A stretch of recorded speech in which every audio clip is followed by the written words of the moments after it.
And they're up, one slow out, San Marino. Sutters Royal draws for your lead. Black Parade is in second.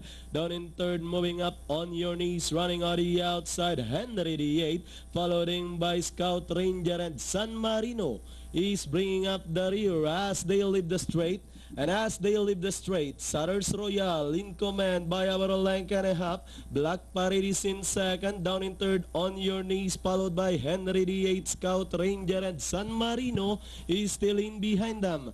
Heading towards the last 900. Sutters Royal still leading the field by about a length. Running in second on the outside and trying to tackle is Black Parade. Down in third, moving up now, Henry the 8. On your knees, he's running by the rail. Scout Ranger and San Marino is still trailing the group.